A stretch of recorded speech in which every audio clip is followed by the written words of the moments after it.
فارغ وقت سے بھی بہت سارے لوگ فائدہ نہیں اٹھاتے۔ فارغ وقت سے مراد کون سا وقت ہے؟ نہ وہ گزرا ہوا وقت، نہ آنے والا وقت۔ گزرا ہوا وقت چلا گیا، اب آپ کے ہاتھ میں آنے والا نہیں، آنے والے وقت کے بارے میں آپ کو کوئی گارنٹی نہیں۔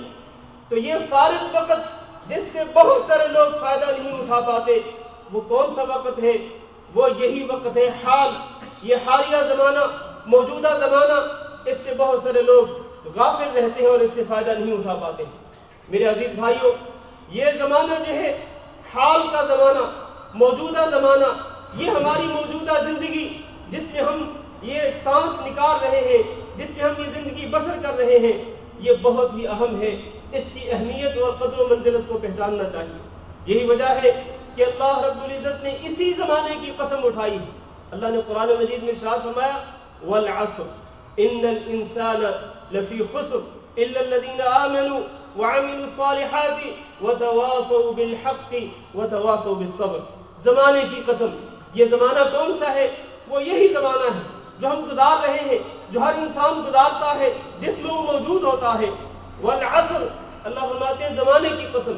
اور آپ کو معلوم ہونا چاہیے کہ اللہ رب العزت اسی چیز کی قسم اٹھاتے ہیں کہ جس چیز کی اللہ کے ہاں اہمیت بہت زیادہ ہوتی ہے، جس کی اللہ کے ہاں قدر و منزلت انتہائی عظیم ہوتی ہے، اللہ اسی چیز کی قسم اٹھاتے ہیں۔ تو زمانے کی قسم اٹھا کر اللہ نے فرمایا ان الانسان لفی خسر، کہ بے شک ہر انسان گھاٹے میں، خسارے میں ہے۔ ہاں کچھ لوگ ہیں جو اس خسارے اور گھاٹے سے نجات پانے والے ہیں، اس سے بچنے والے ہیں، اور وہ چار قسم کی، چار صفات کو اپنانے والے لوگ ہیں۔ اور وہ چار صفات کیا ہے؟ الا الذین آمنوا، وہ لوگ جو ایمان لائے، وعملوا الصالحات، اور عمل صالح کرتے رہے۔ ایمان لائے، دل میں اللہ رب العزت کی معرفت اور اللہ کی توحید کو جگہ دی، رسولوں پر ایمان لایا، رسولوں کی صداقت پر دل میں پختہ یقین تھا، اللہ کی کتابوں پر پختہ یقین تھا، اسی طرح ایمان کے باقی ارکان جو ہے ان پر پختہ یقین اور ایمان، اور اس کے ساتھ ساتھ عمل الصالحات، وہ عمل صالح کرنے والے تھے، نیک عمل کرنے والے، جو اللہ رب العزت کی رضا تک پہنچانے والے ہیں، جن کے ذریعے اللہ کا تقرب نصیب ہو سکتا ہے، وہ ان اعمال کو کرنے والے ہیں۔ کون؟ یہی لوگ جو کہ اس زمانے کی قسم اٹھانے کے بعد اللہ نے فرمایا کہ یہی لوگ ہی خسارے سے اور گھاٹے سے بچ سکتے ہیں، ایمان والے اور عمل صالح کرنے والے، اپنے موجودہ زمانے کو اعمال صالحہ کے ساتھ پر کرنے والے، موجودہ زمانے کو، فارغ اوقات کو، حالیہ زمانے کو اعمال صالحہ کے ساتھ پر کرنے والے لوگ جو ہیں وہی اس خسارے سے اور گھاٹے سے بچ سکتے ہیں۔ ایک ایمان اور عمل صالح، دوسرا وتواصوا بالحق، اور ایک دوسرے کو وہ حق بات کی وصیت کرتے ہیں، نصیحت کرتے ہیں، واز کا فریضہ سر انجام دیتے ہیں، دعوت و تبلیغ کرتے ہیں، ایک دوسرے کو بلاتے ہیں، وتواصوا بالصبر، اور ایک دوسرے کو صبر کی تلقین بھی کرتے ہیں۔ یہ چار صفات اختیار کرنے والے لوگ جو ہیں وہی اس گھاٹے اور خسارے سے بچ سکتے ہیں۔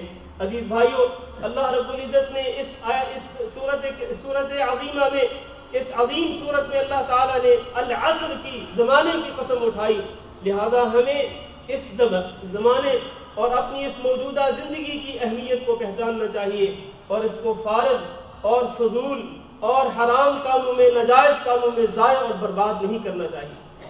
اللہ رب العزت نے کسی مقام پہ اسی زمانے کے ایک جز کی قسم اٹھائی، چنانچہ اللہ نے فرمایا والفجر، فجر کے وقت کی قسم اٹھائی، یہ زمانے کا ایک حصہ ہے۔ کسی جگہ پہ اللہ تعالیٰ فرماتے ہیں والضحیٰ، چاشت کے وقت کی قسم، اور چاشت کا وقت یہ بھی اسی زمانے کا ایک حصہ ہے۔ اور کسی جگہ پہ اللہ تعالیٰ دن کی قسم اٹھاتے ہیں والنہار اذا جلاھا، اور کسی مقام پہ اللہ تعالیٰ رات کی قسم اٹھاتے ہیں واللیل اذا یغشاھا، دن اور رات جو ہے یہی زمانہ ہے۔ ان چیزوں کی اللہ تعالیٰ قسم اٹھا کر انسان کے لیے اس زمانے کی اور اس حالیہ جو زندگی ہے اس کی قدر و منزلت کو اجاگر اور واضح کرنا چاہتے ہیں، لہذا ہمیں اس کو سمجھنا چاہیے۔ میرے عزیز بھائیوں، یہ جو زمانہ ہے، یہ جو حالیہ وقت ہے اور یہ فارغ اوقات جو ہیں، ان کی اہمیت تین چار باتوں سے واضح ہوگی۔ پہلی بات تو یہ ہے کہ یہ جو وقت ہے یہ انسان کا رأس المال، یہ انسان کا اصل سرمایہ ہے، اصل سرمایہ۔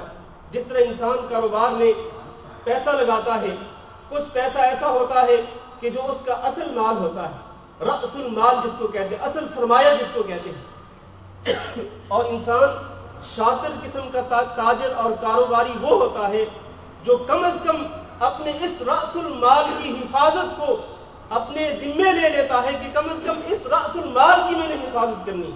مجھے منافع ملے یا نہ ملے، مجھے ارباح ملے یا نہ ملے، کم از کم یہ ہے کہ میں یہ جو رأس المال ہے، جو اصل سرمایہ میں نے اس کاروبار میں جھونک دیا ہے، کم از کم یہ تو محفوظ رہے. ایک شاطر اور ذہین اور سمجھدار تاجر اس کی حفاظت کرنے کا اپنے اوپر ذمہ لے لیتا ہے کہ اس کی حفاظت ضرور کرنی ہے، اس کو ضائع نہیں ہونے دینا ہے. تو یہ جو وقت ہے میرے عزیز بھائیوں، یہ جو فارغ اوقات ہیں، یہ موجودہ زندگی جو ہے جو ہمیں اللہ تعالیٰ نے عطا کی ہے، یہ موجودہ زندگی میرے اور آپ کے لیے اصل سرمایہ، یہ رأس المال ہے، اس کو ضائع نہیں کرنا چاہیے. اس لیے امام حسن بصری رحمہ اللہ کہا کرتے تھے، یا ابن آدم انما انت ایام، اے آدم کے بیٹے تم کچھ دن ہی تو ہو. یہ نہیں ہے کہ تم سینکڑوں سال یا ہزاروں سال تک رہو گے، نہیں، کچھ دن ہے تمہاری زندگی، کچھ دن. فَإِذَا ذَهَبَ يَوْمُكَ ذَهَبَ بَعْضُكَ، جب تم کچھ دن ہی زندہ رہنے والے ہو اور ان دنوں میں سے ایک دن جب چلا جائے گا تو یہ سمجھ لو کہ تمہاری زندگی کا ایک حصہ چلا گیا. ایک دن چلا گیا تو زندگی کا ایک حصہ چلا گیا، پھر دوسرا دن چلا گیا تو زندگی کا دوسرا حصہ چلا گیا، اسی طرح تیسرا دن، پھر چوتھا دن. یہ چند ایام ہی ہے جن میں انسان نے یہ زندگی گزارنی ہے، اس کے بعد انسان کا خاتمہ ہونے والا ہے. تو یہ جو زندگی ہے، حالیہ زمانہ ہمارا، یہ فارغ اوقات جو ہے، یہ رأس المال ہے، اصل سرمایہ ہے. اور جس طرح انسان اصل سرمایہ کو ضائع نہیں ہونے دیتا، اصل سرمایہ کو برباد نہیں ہونے دیتا، اصل سرمایہ کی ہمیشہ حفاظت کرتا ہے، منافع ملے یا نہ ملے، اسی طرح ہمیں اس موجودہ زندگی کو، یہ فارغ اوقات کو اصل سرمایہ سمجھ کر، رأس المال سمجھ کر اس کی محافظت کرنی چاہیے، اس کی حفاظت کرنی چاہیے اور اس کو ضائع اور برباد ہونے سے بچانا چاہیے. میرے عزیز بھائیوں، کسی شاعر نے کہا تھا کہ دقات قلب المرء قائلة له، دقات قلب المرء قائلة له ان الحیات دقائق و ثوانی، کہ یہ جو دل کی دھڑکنیں ہیں یہ انسان کو بتلا رہی ہیں کہ یہ دل کی دھڑکنیں ہیں جو دل دھک دھک کر رہا ہے. اسی طرح زندگی جو ہے یہ بھی چند منٹس اور چند سیکنڈز کا نام ہے. یہ دل کی دھڑکنیں انسان کو آگاہ کر رہی ہیں، انسان کو متنبہ کر رہی ہیں کہ اے انسان خبردار ہو جاؤ، متنبہ ہو جاؤ، یہ جو تمہاری زندگی ہے یہ چند منٹس اور چند سیکنڈز کا نام ہے، اور ان منٹس اور ان سیکنڈز کے گزرنے میں کچھ بھی وقت نہیں لگے.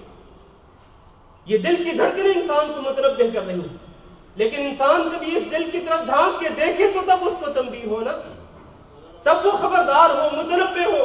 لیکن انسان اپنے گریبان کی طرف جھانک کے نہیں دیکھتا، بلکہ اپنے سامنے وہ بڑی لمبی لمبی لسٹیں بنا لیتا ہے، لمبی لمبی فہرستیں، لمبے لمبے پروگرام بنا لیتا ہے کہ مجھے آئندہ 2 سالوں میں یہ کام کرنا ہے، آئندہ 5 سالوں میں مجھے اپنا گھر بنانا ہے، اتنے عرصے میں مجھے فلاں کام کرنا ہے. لمبے لمبے پروگرام ہوتے ہیں، حالانکہ دل کی دھڑکنیں اس کو بتلا رہی ہوتی ہیں کہ یہ چند منٹس ہیں، چند سیکنڈز ہیں اور اس کے بعد زندگی کا خاتمہ ہو جائے گا. لہذا یہ جو زندگی ہے اس کو اصل سرمایہ سمجھتے ہوئے، یہ جو فارغ اوقات ہے، فارغ جو زندگی ہے، اس کو اصل سرمایہ اور اصل مال سمجھتے ہوئے اس کی حفاظت کرنی چاہیے، اس کو ضائع اور برباد ہونے سے بچانا چاہیے. دوسری بات یہ ہے، وقت کی اہمیت کو پہچاننے کے لیے اور وقت کی اہمیت کو اپنے دل میں بٹھانے کے لیے دوسری بات یہ بھی اپنے ذہنوں میں رکھنی چاہیے کہ یہ جو وقت ہے، جو فارغ اوقات ہمیں ملے ہیں، یہ بہت جلدی گزر رہے ہیں، نہایت تیزی کے ساتھ یہ ختم ہونے والے. اب آپ دیکھیں کہ آپ میں سے کوئی شخص اگر 40 سال کا ہے، کسی کی زندگی اگر 30 سال ہے یا 50 سال ہے، وہ اپنی پچھلی زندگی کے بارے میں کچھ کہہ سکتا ہے؟ کتنی تیزی کے ساتھ یہ 30 سال، 40 سال، 50 سال گزر گئے، اور آنے والی زندگی ہو سکتا ہے اس سے بھی کم ہو. بلکہ نبی کریم صلی اللہ علیہ وسلم نے ارشاد فرمایا، اذا اصبحت فلا تنتظر المساء، جب تم صبح کر لو تو شام کا انتظار نہ کرو. وَإِذَا أَمْسَيْتَ فَلَا تَنْتَظِرِ الصَّبَاحَ، اور جب شام کر لو تو صبح کا انتظار نہ کرو. ہم تو صرف صبح اور شام کا انتظار نہیں بلکہ آئندہ کئی سالوں کے ہم پروگرام بناتے ہیں. جیسا کہ ہمیں سرٹیفکیٹ ملا ہوا اللہ کی طرف سے, گارنٹی سرٹیفکیٹ مل گیا کہ آپ اتنے سال تک زندہ رہیں. تو یہ وقت بہت تیزی کے ساتھ گزر رہا ہے. جس طرح پچھلی زندگی نہایت تیزی کے ساتھ چلی گئی, ابھی آپ دیکھیں پچھلے کچھ عرصے کا آپ جائزہ لیں, ابھی کچھ مہینے پہلے رمضان المبارک کا مہینہ, ہر مسلمان روزے رکھ رہا تھا, رات کو تراویح پڑھ رہا تھا, قیام کر رہا تھا. عید آئی گزر گئی, اس کے بعد ایک اور عید آ گئی, ٹھیک 2.5 مہینے بعد, 2.25 مہینے بعد وہ بھی گزر گئی. کچھ پتا چلا؟ اسی طرح سے زندگی بڑی تیزی کے ساتھ گزر رہی ہے. لہذا جب زندگی نہایت تیزی کے ساتھ گزر رہی ہے, یہ فارغ اوقات اس کی گاڑی جو ہے وہ نہایت تیز رفتاری کے ساتھ چل رہی ہے, تو پھر اس کو اپنے ہاتھ میں رکھیں, اس کو کنٹرول کریں, اس فارغ اوقات کو, فارغ زندگی کو قیمتی بنائیں اور ان فارغ اوقات میں وہ کام کر لیں جو آنے والی زندگی میں مرنے کے بعد آپ کے لیے نفع بخش ثابت ہو سکیں. اپنے لیے ذخیرہ کر لیں انہی فارغ اوقات میں, اسی زندگی کے اندر, اسی حالیہ زمانے کے اندر وہ اعمال کر لیں کہ جو آپ کے لیے ذخیرہ ہو جائے کل قیامت کے دن کے لیے اور برزخی زندگی کے لیے, اس لیے کہ وہی جو کچھ آپ کریں گے اسی سے آپ کو کل قیامت کے دن فائدہ ہو. تو یہ دوسری بات ہے اس وقت کی اہمیت کو پہچاننے کے لیے کہ یہ وقت نہایت تیزی کے ساتھ ہاتھ سے نکل رہا ہے. اور تیسری بات یہ ہے, جس طرح میں نے پہلے کہا کہ جو وقت گزر چکا ہے وہ ہاتھ میں نہیں آنے والا اور آنے والے زمانے کا کچھ بھی پتہ نہیں. لہذا یہ جو فارغ زمانہ ہے, یہ جو حالیہ زندگی ہے, اس کو قیمتی سمجھتے ہوئے اس سے فائدہ اٹھانا چاہیے. حضرت ابوبکر صدیق رضی اللہ تعالیٰ عنہ کہا کرتے تھے, ان للہ حقا بالنہار لا يقبلہ باللیل, اللہ تعالیٰ کا ایک حق ہے دن میں جس کو اللہ تعالیٰ رات کے دوران قبول نہیں کرتا.